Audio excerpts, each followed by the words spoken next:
All right, we're back here at the Energy Series Pioneer 5K. We started with 7 rounds of Swiss. We had 100 players. We have 8 left. We have a bracket. Let's go ahead and take a look.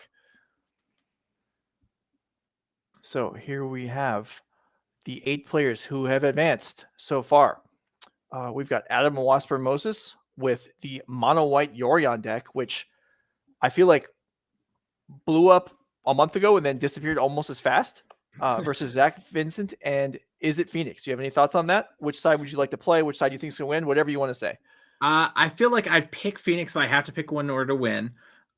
Just post-board games, they're going to go kind of well, but it's going to be long and grindy. And Adam, one of our star players, won yesterday's event in the team tournament, back here today in first seed, at a good spot for our seasonal leaderboard and our yearly leaderboard as well. So it's hard to vote against Adam, but deck-wise, I'm picking Zach. Player-wise, I gotta go Adam, so I don't know. I can't pick one there. All right, we'll get to the leaderboard that Mason's mentioning in a moment, but here we've got Daniel Kristoff versus Nathaniel Wilson, 2 decks full of flyers. The Angels are probably going to be bigger. The Spirits will probably get on board a little earlier.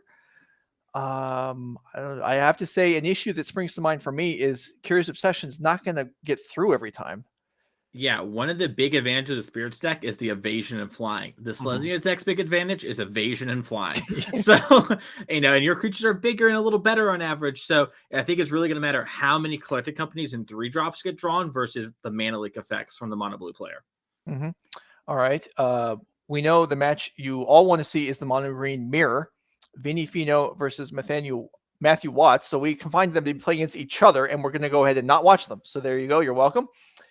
And then the match we're going to start with on camera, Harian Firer versus Andrew Wolthuis, mono white aggro versus Boros Heroic, 2 low to the ground decks. That one's maybe a little tough to call. It is really tough to call. It's one of those things where the Boros Heroic deck does have a good amount of protection and a good amount of trampling things, so it can burst through.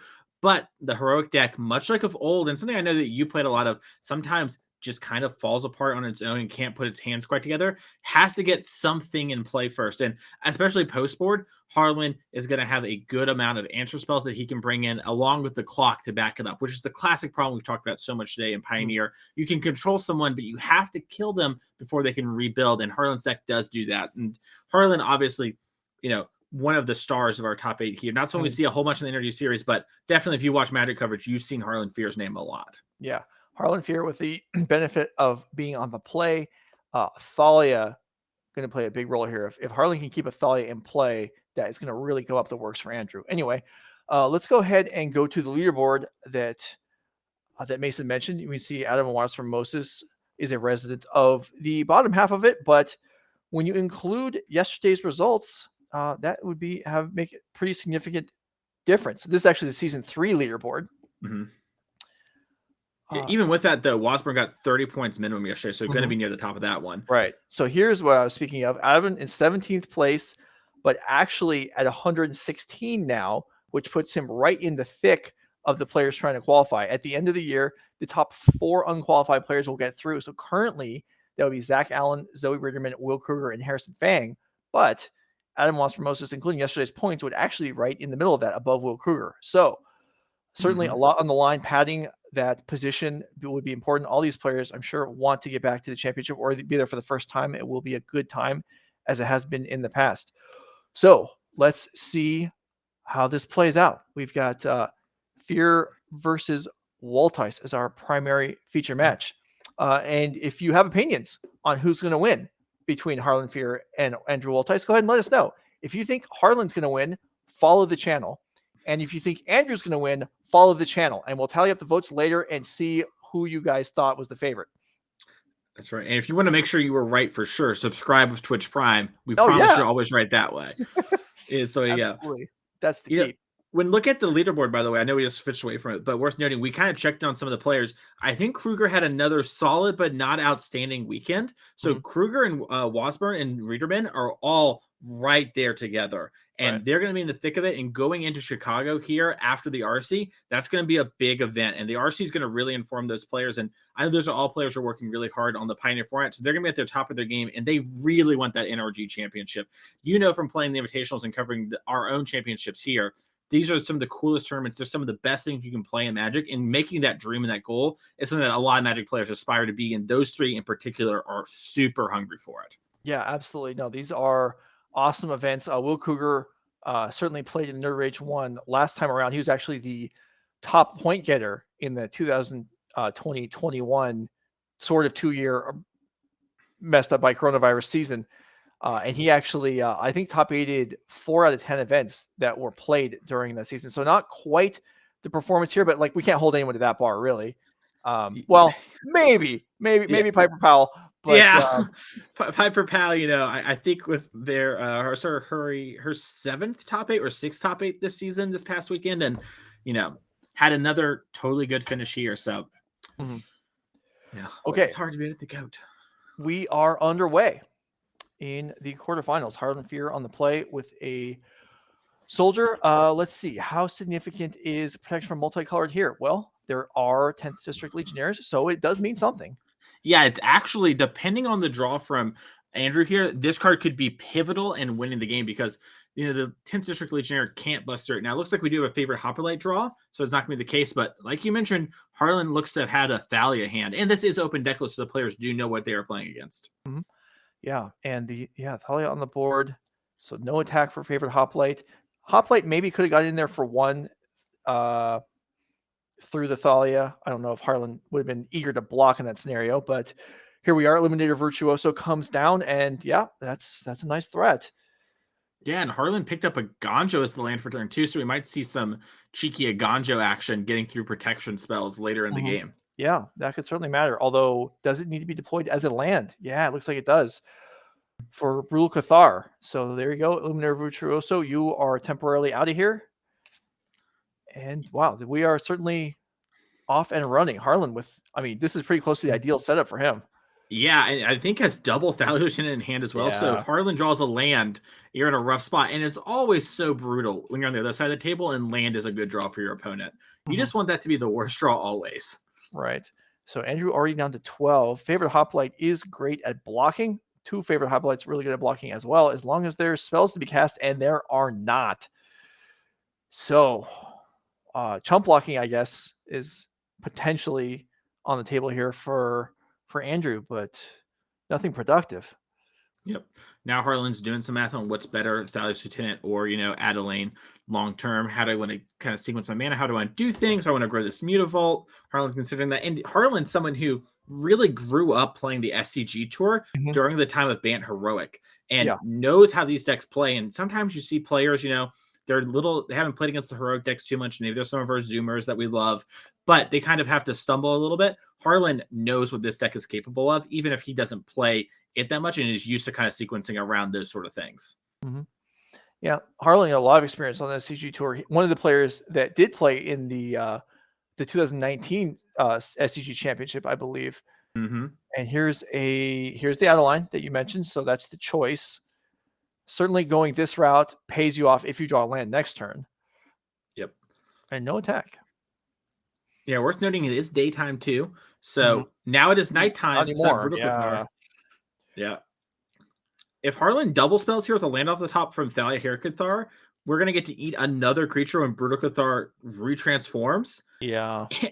And we're also going to have a huge board. Yeah, well, that is a possibility, as Harlan did draw 1-drop, so he can go 1-drop into Lieutenant if he chooses. And really, why would he choose anything else? Yeah, and with Dauntless Bodyguard here, it looks like we're going to target the Brute, and that is brutal if you are Andrew. Yeah, this is so bad. Here comes the Lieutenant to pump up the board, and then I believe Brutal Cathar's backside has first strike, right? It does. Yeah. So it's going to be really hard to attack. Now, it won't grow from the Thalia's Lieutenant, but it is indestructible if wanted to be. And so with only one spell being allowed to, it's a really tough spot to be. I mean, Adeline, I think, is like a 7/4 after the attack trigger. So it's actually 5 toughness, right? So how do we even kill it? Can you? Harlan here doing some math, making sure not to miss any points. That is one of the things, you know, it will players kind of short. Oh, it looks like Harlan decided to pass the turn there. So it is daytime now, and Brutal Cathar triggers again. And let's see which one. Yeah, Harlan's going to take the Monastery Mentor. Monastery Swiftspear, yeah. Makes sense to, and when you're playing with Brave the Elements, you want to cut your opponent off of a color, and Andrew is just going to give up there. And, well, that was a smashing right there. Yeah, that was really quick and really dominating from Harlan Firer. Obviously, being on the play, super important in these sort of aggro matchups, but also Harlan just kind of picked him apart while playing like a normal game. It was like the mono white deck was really controlling it in a way that was super impressive. Harlan showing off his life pad there. See how little I had to write down that game? And it's already over with. All right, so players looking at each other's deck lists, we'll do the same. If you want to look at everyone's deck list at home now, it should be available on MTG Melee if you navigate and find our event on the Energy Series. So Harian Firer, mono white aggro. Tools out of the sideboard. Well, removal's good. And he's got some choices there. Do you like all of it? I kind of like the 3 portable hole, the 3 deck and stone, especially on the draw. Adeline is pretty good when you're on the play, kind of slamming it home and sort of stabilizing the battlefield. But on the draw, you kind of want to make sure that no threat gets too big. And so having those sort of early answer spells can be a great way to kind of double spell and overpower your opponent. So I think I like those. You know, with these aggro decks in general, you really want to be careful about over sideboarding and not throwing off your deck's main game plan. But I think 6 is about as many as we can do. And we do have some pretty clean cuts for cards that don't super matter in this matchup. Okay, and let's take a look at Andrew Wolthuis and his Boros heroic deck. So there's any trimming that's done here is going to slow down the clock because everything basically contributes to goldfishing and winning the game. But there's some appealing stuff in this sideboard too. Yeah, there is one card that kind of weirdly breaks that mold in some ways, and that's Flowstone Fusion, which is target creature gets +2/-2. So sometimes it is a pump spell, sometimes it's a kill spell. We might see that here, but we also have Rending Volley. But yeah, as you were just saying, it's going to be really hard to... We talked about how important it is for aggro decks to not over sideboard in general. This deck is a synergy-based aggro deck, and if you cut too many of the wrong pieces, your deck kind of just falls apart. And you're like, oh, well, I thought I wanted Rending Volley, but maybe I just really wanted this Defiant Strike instead. Right, and that is something that experience will answer for you in large part. And Andrew Wolthuis, not a newbie, so probably knows what he's doing here. So we'll see what he chooses. Flowstone Infusion, kind of a cool card. You know, it's a reasonable limited card, but hasn't seen a ton of play in Constructed, but a good fit in this deck.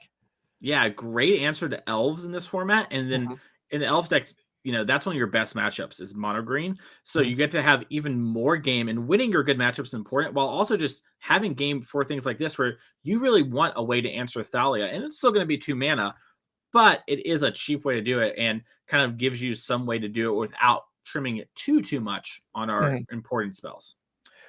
Yes, indeed. Well, heroic, a deck that not at the top of the metagame. I was actually checking out a tier list, and the Playing Pioneer had it as is on their 5th level, their bottom level of decks that are relevant in the format, which seems about right. Like, it's a scary deck. It has good matchups amongst some of the elite decks, but it's just not something we see too much anymore. You have any speculation on why this deck kind of hasn't held up a place in the metagame? Yeah, so the problem is Rakdos Midrange. So the top of the format is dominated by Rakdos Midrange and Mono Green Devotion. These 2 decks really put a lot of pressure on a lot of decks. And a lot of decks can beat one but not the other, right? So for example, this heroic deck demolishes Mono Green. If you are our heroic player here, Andrew, you're going to really want to win this one because you're going to play mono green no matter what in the next round, and that's going to be so juicy for putting you towards the finals and winning this tournament. However, the Rakdos midrange matchup is very, very bad. You're a high synergy creature deck, and they are a Thoughtseize kill spell deck with a good clock. And so that kind of breaks you up. Also, you have random matchups that are really good and really bad in polarizing ways when it comes to people trying to beat those other decks that we talked about. So if you were to only play against mono green all day, which, hey, with 20% of our field today, maybe Andrew had that for a lot of rounds, you're going to win and very easily dominate the tournament. But you hit those Rakdos players who are always there in Forks, people love to have their agency decks, then you're going to have a much harder day. Not impossible. We see things like Showdown Skull, but I think that is the huge factor. And Pioneer really is an aggro format, just dominated by 2 decks that kind of beat up on the aggro decks. You know, there's Ramp Rakdos mid-range, and then a spew of aggro decks. And that's kind of the whole format. There's some fringe things, but that's the big picture. Sure. All right. So while the players are still shuffling up here, now you talked about, okay, green was 20% of the field. Do you have just personally like an estimate of like, if you, what percent do you think the top deck in the field would be in order for the metagame to be like good? Like you have, is it 10? Is it 30? Does it not matter?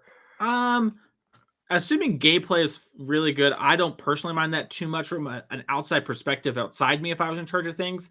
If it got more than 15, I would start to look. And if it got into the 30 range consistently, then I would be like, uh-oh, all hands on deck. But I think, like, there's always going to be a best deck no matter what we ban or what we do. And I think 10 or 15% for a best deck is totally reasonable. And normally that is what it is for the energy tournaments. We just had a few more people play green this weekend, which changed the tide. Yeah. All right. So a 1-2 for Harlan to lead off this game instead of a 2-1, and that allows an attack with a pair of 1-2s through it for Andrew Wolthuis to get things started. And wow, triple 1-drop draw. Okay. That's looking pretty good. As long as there's not a Thalia to gum things up, he's on his way. And like we mentioned before, this is open deck list, which is something you need to get used to if you're watching this tournament, getting ready for DreamHack Atlanta. That is an open deck list tournament. Normally, you wouldn't want this sort of hand, right? Like if you think about it, you're like, yeah, I want to go really tall and protect my one thing. But we know Harlan has a bunch of, portable holes and things like that. So we want to spread out our creatures and then go in when the time is right.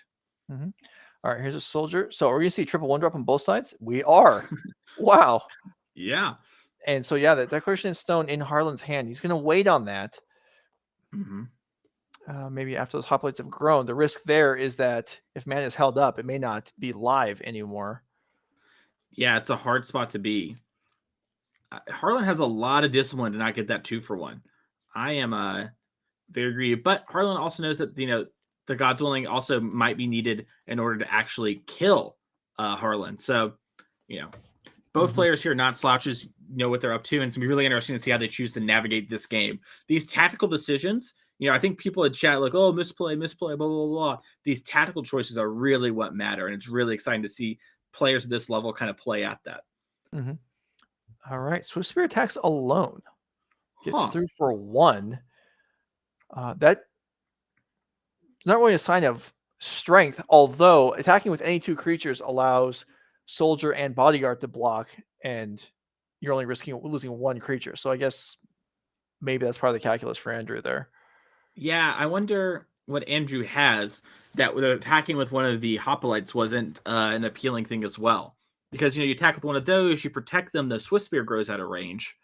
Obviously, Dauntless Bodyguard is going to cause some problems, but, well, all right. Harlan's down to clown and once again the red zone. Yeah, this is somehow Andrew Wolthuis on the play with triple 1-drop has already kind of lost the initiative. Yeah, and Harlan, 5 cards in, including Thalia, Heretic Cathar, which it looks like he brought in. Maybe just swap that with Extraction Specialist in the deck. You see that often. That card really good at stopping the haste creatures, and Andrew's deck has only 1 basic in it, so all the lands are going to enter tapped. Might not seem huge, but sometimes this deck does chain the cantripping pump spells. And, having the last one not be able to cast is sometimes a game-losing play. All right, so let's see what Andrew chooses to line up here. Unsure of himself here, trying to figure out how to deploy his blockers here. 6 damage coming across. Yeah, I'm really curious to know I wish I could see Andrew's hand to see what we're thinking about. I wonder if we just have a God's Willing as the only thing that can pump and try and figure out if we want to use that or not. Okay, so a block is on the Soldier. Bodyguard does sacrifice itself. And Andrew may want to respond to that. Yeah, so with the Trigger Indestructible on the stack, looks like we're going to cast something here. Maybe it's a Defiant Strike. And honestly, this is kind of good bait from Harlan. If Harlan just lets the trade go through, Andrew maybe doesn't do anything. But now if we fire off one of our pump spells to protect this, then we might get our deck and stone through. And that is the in the infusion card we talked about before. Flowstone. All right, so Flowstone Infusion, we can bring that up. It's just +2, -2 till the end of the turn. Yeah. So a instant speed version of Immolation, I believe, from way back in the day. And Harlan's not done yet. Brave the Elements. Yeah, I think Harlan's laying a trap for Andrew, because if Andrew does something to protect the Hoplite, like this God's Willing, it is pro-white, but you can target the other Hoplite still. Yeah, this is going to get messy. So a lot of spells being traded here. The creatures all going to survive, I believe. Oh, a little knocking over the deck here. Yeah, I think the way this ends up working out is Harlan's creature would normally kill the Hoplite in combat, but the Hoplite has the clause of can't be taking combat damage or damage thanks to its heroic trigger. So, right. A weird situation where a bunch of damage gets swung around and nothing happens. And then here's Declaration in Stone. Yeah, and Harlan's trap worked perfectly. Yep, that was really nice. Yeah, and those are the things. I mean, people think like, oh, aggro decks. Look at Harlan's even so nice to give the 2. Oh, clues. Yeah, so nice. Here's the clues. Yeah, have fun. Yeah. But yeah, I mean, these sort of things, the aggro decks, people are always like, oh, stupid aggro deck, you don't have to think. But they're often some of the hardest decks, and little decisions like that make or break tournaments. And that's why we see both these players in top 8. They both played so well in that turn. Harlan just happened to have the card that punished the great line from Andrew. Mm-hmm. Harlan. And here's a Brutal Cathar. This is really bad. I felt like Andrew had 3? Well, I must be wrong. So never mind. Brutal Cathar comes in here, and Andrew's gonna be like, does this potentially work differently than it did last game? No. Okay. Maybe I have a response. Yeah, it looks like it's like a Banisher Priest moment where like, hey, if I kill this, I get my creature back, right? Yep, it does work the new way, the cleaner way of these enchantment removal spells or Faceless Butcher type effects. All right, 1 clue sacrificed. If Andrew's able to actually leverage these 2 clues, he actually could get right back in this game, even though it looked like he was very far behind there for a moment. Yeah, the creatures, as long as you have 1 left over in this deck, you can kind of go off. And so while it is a blowout, it is one that, Andrew can get out of. And honestly, even if you have to spend that extra 2 mana to draw the card, finding some of the lethal pump spells could be Harlan's undoing if Harlan can't capitalize on the time that he's getting from the Declaration in Stone. Right. And a second Swiftspear, probably not the creature. Probably every other creature in the deck would have been preferable for Andrew than that, but it's something. Harlan has drawn Castle Ardenvale, so if you're going to draw a 5th land, that's the one to draw. Oh, interesting. And yeah, so Andrew does get the time to cash in both clues. I don't believe it is, and it's easy to keep track of. I don't believe it's daytime anymore, but yeah, it went nighttime technically, but we just cast 2 spells from Andrew. Although Andrew might not know it's nighttime, maybe want to stop that, but I think for the most part, Andrew's gonna be pretty happy just using all of his mana.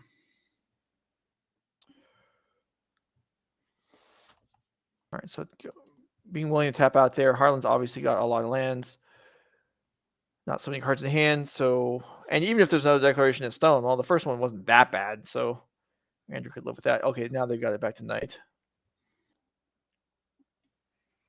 Yeah. Huh. Well, wait. What's happening? Because on Harlan didn't do anything on his previous turn, so that's when it should have gone to night. But then if Andrew played 2 creatures, it should have gone back, right? Yeah, okay, they're unsure. I believe it should be day on Harlan's turn here. Yeah, I think so too, because we went and played Swiftspear. What did we do? The second Swiftspear in play already? Because we played Hoplite and what was? I lost track now. Andrew's tapped out, but it was from drawing off the clue. Yeah, I think it was from drawing off the clue. Okay. Well, okay. So if we still got 4 mana tapped though. Oh, maybe Andrew started to play something and then stopped and now has the mana tap, because the top card in the graveyard is the Bloodstone Infusion, right? Which is the thing we played 2 turns ago. And then I think we drew the second Swiftspear because we were commenting how that's a bad draw. Yeah. And we said Harlan drew the 5th land. So it should be nighttime. Yeah. All right. Right. Yeah. So it is night. Okay. So it's correct. Okay. Intuitive mechanic. I really liked the Nightmare Werewolf stuff, the werewolf stuff the first time around. And they changed the rule on how it works, and I think it's probably a little better now, but it is easy to lose track of. Yeah, I think long term this is better, but short term there is some growing pains, even though Yeah. it has been a year. All right. Well, we can see this castle's already gotten to work. Yeah, if Harlan draws in like Thalia's Lieutenant as well, Harlan's going to have a huge board presence whenever that comes off the top, and then a card like Brave the Elements could actually just go the distance. Oh, we picked up Gigantha last turn. That's why we used the mana. That's what the mana was for. Yeah. Okay. So Gigantha in play, not something that happens every day for really any. I feel like Gigantha is the least used companion percentage wise of when it is your companion. Agreed. I think this is the only deck where it really, really matters because it is just a creature, and sometimes control decks just try to kill all your creatures, and every now and again you somehow sneak this thing through, and then it kills them. All right. All right. Portable holding the Favored Hoplite here. I wonder if we're going to see Harlan just deploy the Extraction Specialist now just to make it daytime in case we draw Brutal Cathar. That wouldn't be totally unreasonable. What about a third Swiftspear? Bring it on. Probably rather get hit by another Declaration of Stone now than actually have 3 Swiftspears in play. Honestly. Yeah, Harlan's going to Declaration of Stone the Gigantha. Yeah. Yeah. Well, Shefet Dunes also looming here. Yeah, it's getting... Shefet Dunes is sorcery speed activation, right? Correct, yep. Yeah. Now, that was a Kamigawa card, be an instant, but, you know. I think the deserts are a good example of, like, you could have the channel lands be 3 and players be pretty happy. Because that's how they were kind of in Standard, and now we see them in Pioneer, and, you know, ramming up Ruin sees a good amount of play, and Hajib Oasis does see play in the Fringe Galta decks. Yeah, that was... I think the Brave the Elements drawn for Harlan there. So every creature Andrew has is red. I don't know that there's, let's see, 5, 6, 7, 8. There looks like there's 10 currently on the board to damage for Harlan. Counting the Shefet Dunes? No, so Shefet Dunes would put that over the top if he's willing to. Sorry, I think there's also training on the Hoplite, so both Hoplites will grow. I guess only one Hoplite will grow, right. But so does he want to just commit this into a potential, you know, having a creature getting picked off in response? I mean, Andrew's mana is never going to be used up now that there's Gigantha on the board. He's always going to have mana available. Agreed. Harlan gaining a life in the champion. Yeah, and that's another red creature. Yeah, and we see that creation here. And by waiting this one turn, has Harlan beaten the removal spell? Because I think he has. Because he just has 8 creatures, and 8 times 2 is 16. And obviously some of them are bigger than that. Mm-hmm. So everything's still red. So unless the hand is double kill spell, if that's the case, you know. Yeah. All right. So he was thinking about the Dunes there. He decides to Brave the Elements first, Dunes second. This is very much lethal, barring, I don't even know what, a fog, I guess. Yeah. And yeah, that will do it. Harian Firer will polish off Andrew Wolthuis. One very quick and brutal game, one kind of a bit of a slugfest. Yep. And yeah, really impressive showing for both players here. You know, both kind of battling it out in kind of a weird matchup, and Harlan taking the time, making sure that we can beat everything that we can afford to beat, and like, okay, you drew another creature. Now's the time to push. I can beat those kill spells. Yeah. Okay. So that's done. All right. We're going to go to the backup. I don't know if we're going in live or to replay, but okay, this is a replay. So can we check and see if this is a game 2 replay or if we just have the bubble not reset and this is actually game 1? But it's Daniel Kristoff versus Nathaniel Wilson, the 2 flyer decks that we talked about during the bracket discussion. Yep. And, you know, 2 of the fan favorite decks probably for Twitch right now. The Angels deck we were all really excited to see. It's really powerful and really good against things like mono green and like, you know, mono white human. So if they can beat Daniel Kristoff here, Nathaniel might be on the way to being our champion when it comes to just matchups. You know, gonna have to play the games and play them well, but get a good position. Well, one thing we talked about, or I talked about, was Curious Obsession being difficult to connect with in this matchup. I guess it's still good if you're on the play with a 1-drop. Yeah, on the play, Curious Obsession is always a little bit of a banger. So it's good to see it here too as well. And we have a Bishop of Wings, it looks like for Nathaniel, maybe some useful Valkyrie action as well, which would, you know, hold true for you, making it hard to get across in the air. Now, Joe, do you know Bishop of Wings? Bishop of Wings. Let's see. That's a 1/4, I think. That it does a lot, right? I think you gain life when you have. There we go. I wasn't sure if it was angels or spirits. It It is makes angels. spirits. Yeah, it makes spirits and gains life for angels. Yeah, I played a lot of angels in alchemy, but I did not play with Bishop of Wings in my deck, or Youthful Valkyrie actually. Yeah. But we're in here. Yeah. So this Curious Obsession's already got in twice, and there's nothing that's going to be stopping it quite yet. So this is paying off for Daniel Kristoff. Yeah, and Nathaniel here does have something like a Resplendent Angel. It kind of wants to get the Bishop down first, but it gets Geistlight snared. Yeah, the dirty mode Geistlight Snare where it only costs 1. Yeah, and that sort of interaction, having like that cheap of an answer, just shows why we always see that card at 2 mana, right? We have a lot of versions like it, normally not at 1, and when it's at 1, it is very, very good. Okay, so Shadow Ice comes in, Mausoleum Wanderer gets a little bit bigger, attacks in by itself, connects again. And drew another Curious Obsession. Okay. So Curious Obsession number 2 could be deployed now, and it would not blow up the end of the turn, right? Because there was an attack, even though it wasn't while the Curious Obsession was on the board. I think. Either way, another Mausoleum Wanderer joins the board. Okay, and this is game 1. Yes. Yeah, it's game 1.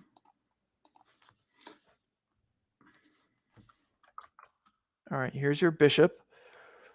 Gonna be read by Daniel Kristoff. Does not have flying. Yeah, important. Just gains a bunch of life, which is gonna make racing a little awkward.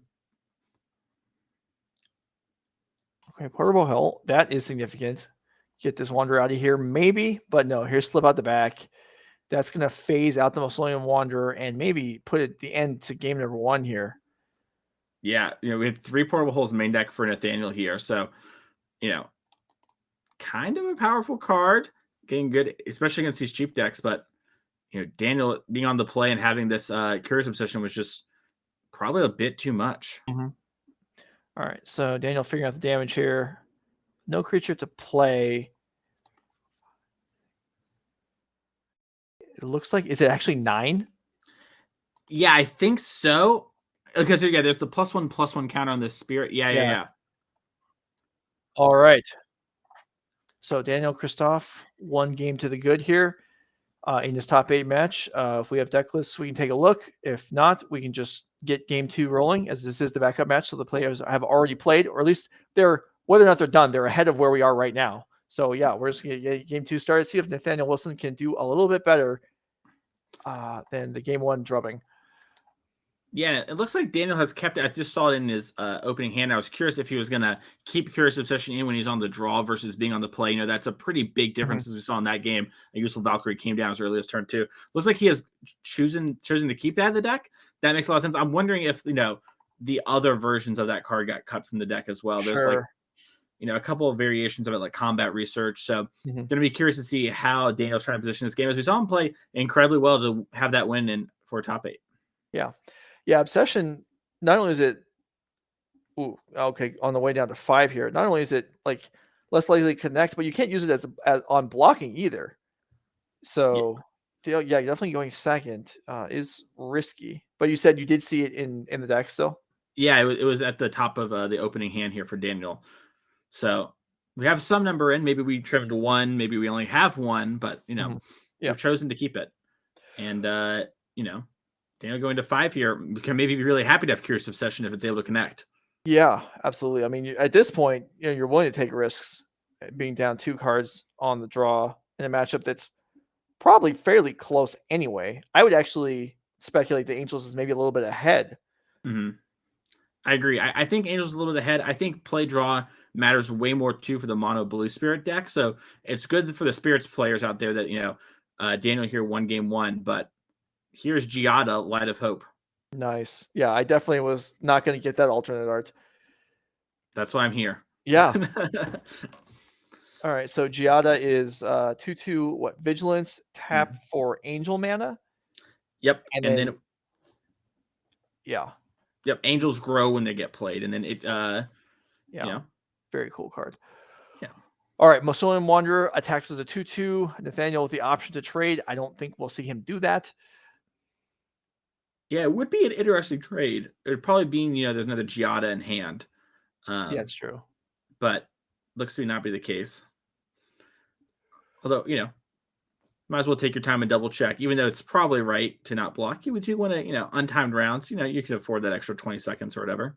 Yeah, for sure. Righteous Valkyrie in hand. That was the key card in certainly the alchemy version of the deck.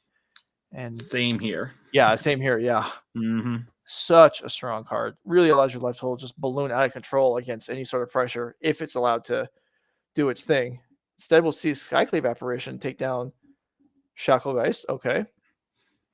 Yeah, and that makes a lot of sense. Shacklegeist is sometimes the way Spirits players actually beat the creature decks is, we see a couple of tap downs, you're not able to actually put that little bit of damage through, and something like, a Curious Obsession can be put on a creature and then get across to the finish line. Another Shacklegeist here with Attacker through the Mausoleum Wanderer. Whew.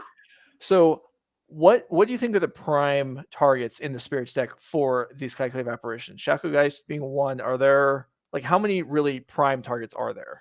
I think it's that and then Supreme Phantom. Having a bunch of lords can really kind of stall the game out and make it so attacking is hard if, the Spirits player is able to answer some of your life gain angels early. If you're able to get those down, then really I think it's kind of just Shacklegeist because it can prevent you from killing them. But, those are the two key cards I think we're going to try and line our Skyclave Apparitions against. All right, here is the Righteous Valkyrie. Yep. Picks up a counter from Giada. So the next angel will then pick up 2 counters and gain a whole bunch of life, as the counters will, I believe the counters will count before the Valkyrie, trigger resolves. Mm-hmm. So this will kind of explode if it's allowed to. Yeah, it's going to be really hard for Daniel to burst through not only these creatures in the air, but just the life total too. If you start attacking, how are you ever going to win that race? Do you see a bishop in hand? Yes, I do. And bishop is not an angel, so it won't work with Giada, but it does work with Righteous Valkyrie. All right, portable hole. Yeah, so there goes another Shacklegeist. There, we saw a slip out the back in Daniel's hand, and he is going to deploy it to preserve the Shacklegeist. Yep, phase out the Shacklegeist there. Slip out the back been a big player since it's printed in all these tempo decks. Just a nice upgrade over a card like Dive Down in a lot of spots. Here's the bishop. Is the last card in hand to counter? Yes, it is. Yeah, guy slides there. Pretty significant, honestly, getting that out of there. Yeah, and now we're just gonna slam in here for a bunch of damage, but it's fair damage though. Yeah, it's not ballooned out of control. Is that Curious Obsession? Oh, it's Combat Research. So they did all stay in. Yeah, maybe Daniels just thinks I need to out card somehow because the things will stall out in the air. Okay, well here is attack for 3 and a card. I mean, Daniel could keep this up. He could draw counters and connect while there's a land, and he reveals it. So Nathaniel free reign this turn. What do you have for us? Yeah, we know Nathaniel plays things like Realm Walker and Collected Company. So those are big gets. Another Bishop of Wings is pretty good if we especially have an angel to follow it up. All right, so that's going to net him 4 life from the Righteous Valkyrie. Doesn't look like there's any follow-up, just an attack maybe. Yeah, it looks like we're going to tap down here, and then I think Daniel's going down to 2? Maybe 1. It's a little unclear to me. Maybe. That wasn't an attack for 4? I thought it was... Or 6. 6, right? It was 6. Okay, yeah. Oh, that's right. Bishop can't attack. It just got played. Yep, that's right. The other bishop died the turn before. So Daniel falls 2/4, which is still not very healthy when your opponent has an army of 2-powered or more creatures. And it looks like Nathaniel here is going to start to animate these, creature lands up and start attacking. We saw Nathaniel do this in the win-in round as well, where just start slamming it as soon as it looks really good to start slamming and force the opponent to have to answer. I mean, this isn't bad. Spectral Sailor triggering the two Mausoleum Wanderers is going to allow a lot of trades to happen. Yeah, it looks like Daniel's going to fall to 1 in the end. Yeah, I mean, this 1, 2. I mean, if Mutavault and Skyclave got through, oh, probably Bishop is getting through. Yeah, okay. Well, this is, I mean, you're still alive. That's something. Yeah, and we do have a token coming back to us because the Skyclave Apparition did die, and we do get a Spirit from the Bishop of Wings, so kind of a weird board state. Oh, Archon of Emeria. All right, and that means a Lofty Denial. Are you at all surprised to see Archon still here? I'm a little surprised because if you let Archon resolve and get on the battlefield, you actually end up in a spot where your opponent's counterspells are a lot better against you because you deploy your one spell and then they're like, okay, counter that, and Archon's like, yeah, your turn, you know. So it could get a little awkward. So I'm a little curious to see that. And maybe that was like a play thing where we were trying to make sure we didn't get run over by spirits, but it was a card that I was surprised to see. Yeah. Okay. All right. Game 3. Daniel Kristoff versus Nathaniel Wilson playing for a spot in the top 4. Spirits versus Angels. And Spirits on the play where it likes to be. But no 1-drop. That's got to be nice for Nathaniel. Yeah, that's kind of the big thing about being on the draw is you can fall behind to those 1-drops with Curious Obsession. And we have to assume those are in if Combat Research is still in. Right. All right, slip out the back in hand plus Rattle Chains and some others. In fact, maybe 2 slip out the backs. Right. I wonder if that surprised Daniel. It kind of felt like it did, and Daniel's probably got a reason like, oh, there's another Giada. Just like such a strong card for your deck. Or, Nathaniel just has a bunch of lands. Yeah, there you go. Second Giada. You're right about that. Yeah. Get a little Rattle Chain. And we think about slipping out the back of the Rattle Chain so we can push some extra damage. I guess, but this can't even attack through the Giada. Yeah, I guess. Oh, well, we just drew Curious Obsession, so yeah, obviously. That's obviously. I mean, okay. that works out well. So yeah, this does get through. Yeah, that was a heads-up play. Yeah, with Obsession in hand, putting that counter on there does matter a lot because now you can get through, pick up a card, so the slip out the back immediately replaces itself. And the Archon was drawn again, and I think there are several Collected Companies in Nathaniel's hand. Yeah, a little 4 mana, nothing to do with the green up. Tale as old as time. Yeah. I'm curious to see. We're probably going to see Nathaniel fight over in the end step of Daniel here to, Coco into Coco, but going to have to see what happens here. Yeah. Or maybe you have to do it on the attack here. Just to try and string together a bunch of blockers. It's hard to let this connect because if Daniel doesn't have a counter and draws one, your company gets countered. That feels pretty miserable. So yeah, we're gonna see it right here. Looks like it is a Geistlight Snare again. Off. Yep. All right. So that takes it down. Very mana efficient. Well, no 1-drop, no problem for Daniel here. He's cruising along.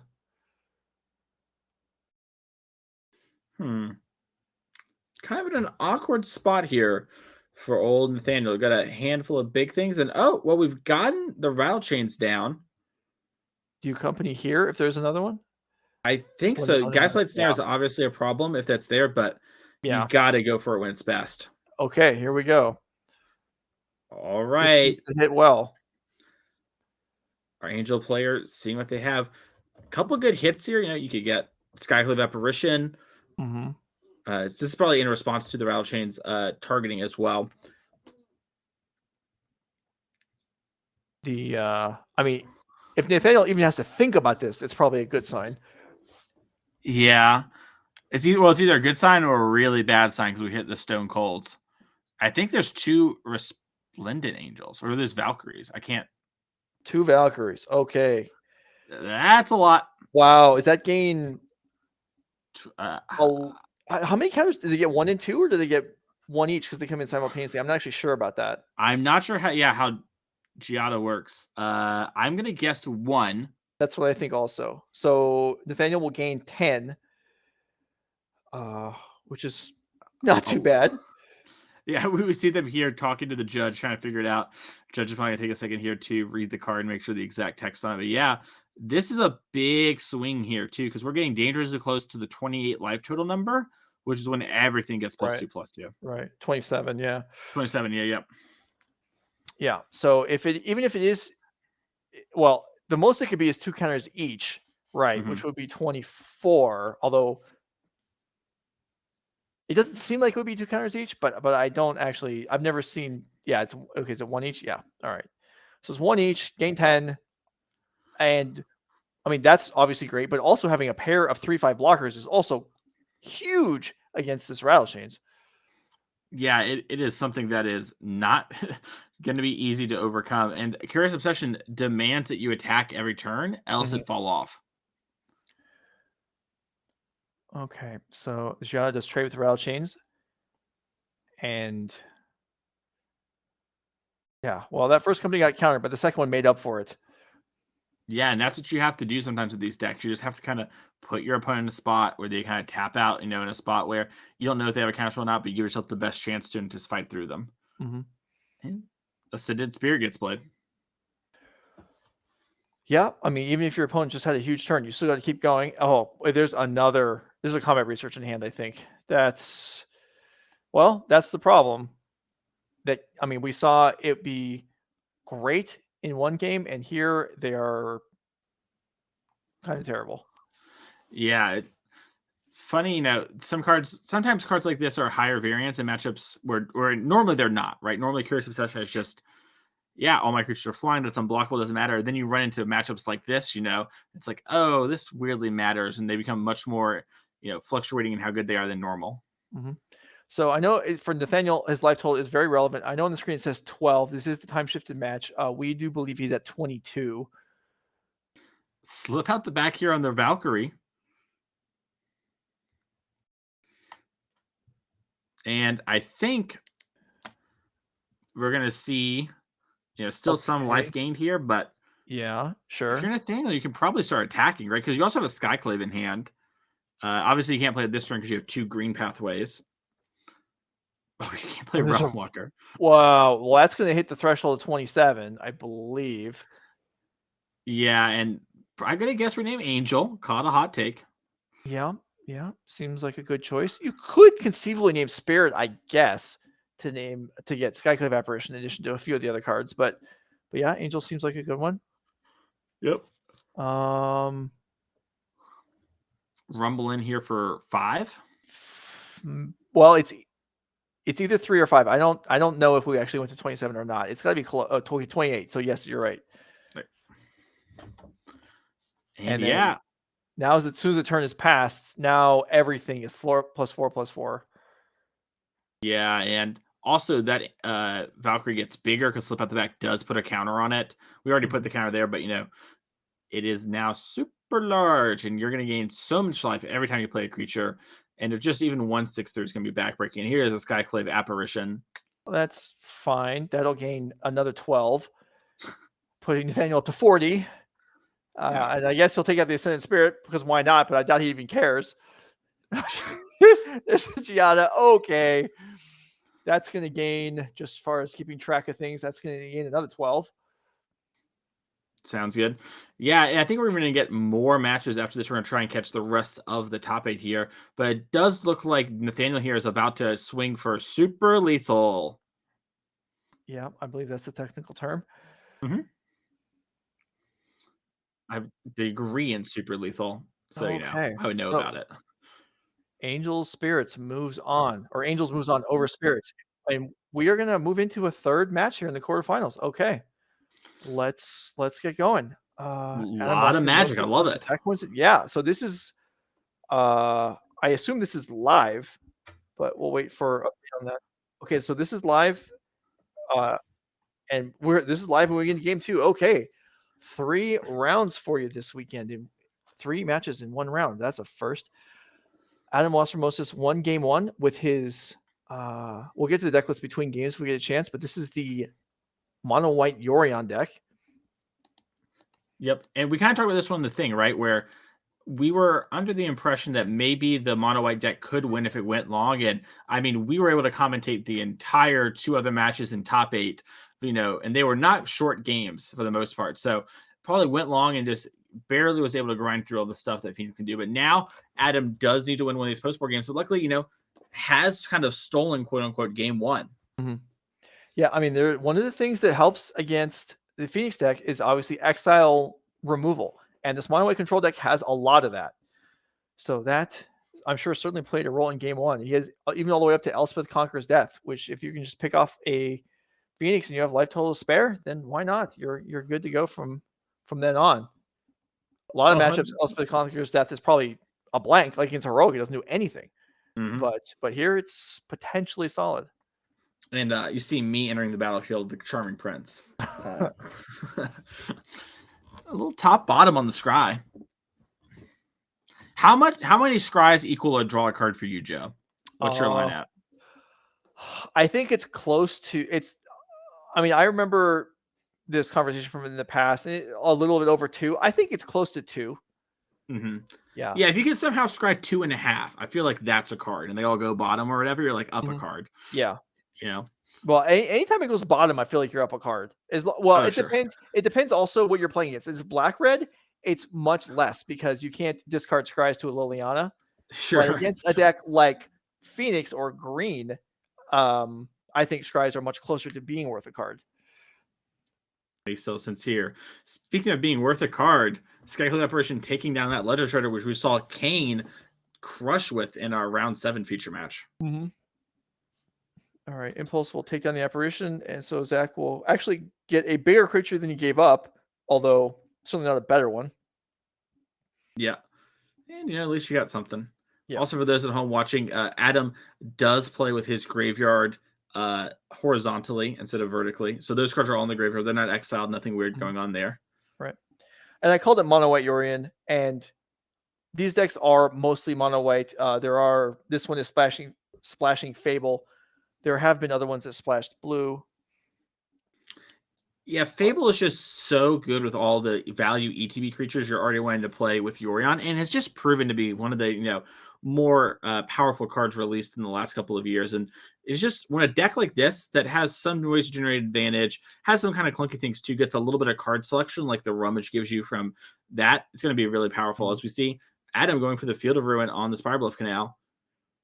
I wonder, deck lists are open. Zach might only have Zach only has 2 islands. So, this could be something that Adam's setting up for a long game here.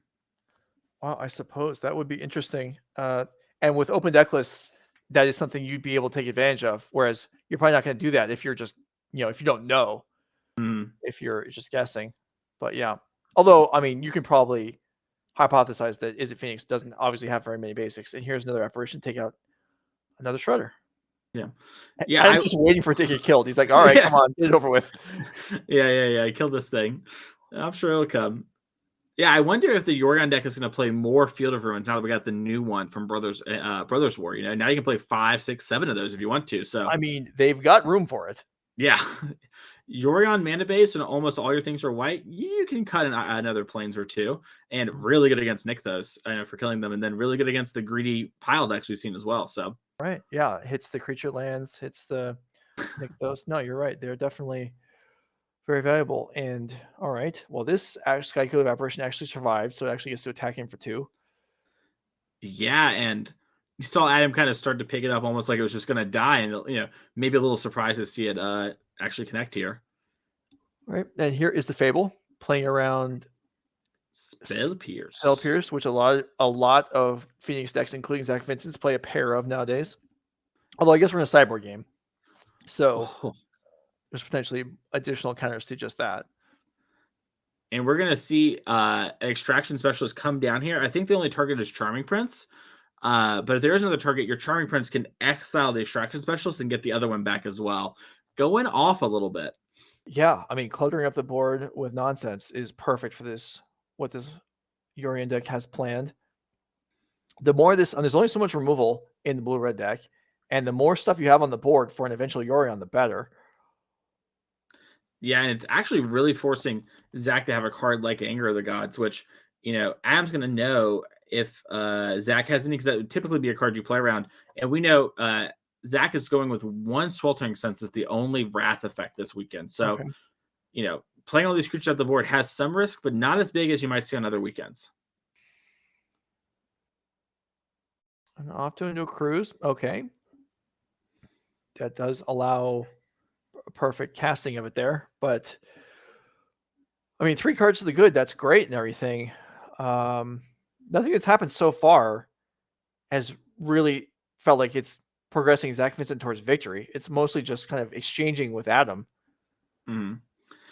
Yeah, I think if we're going to see Zach get towards winning, it's probably going to involve something like Galvanic Iterationing the Temporal Trespass and kind of taking 3 turns in a row and just like going way over the top of this Yorion deck from the way this game is currently going. Right. And I guess, I mean, cruising is a good step towards that happening. It wipes the graveyard out, but 3 cards is 3 cards.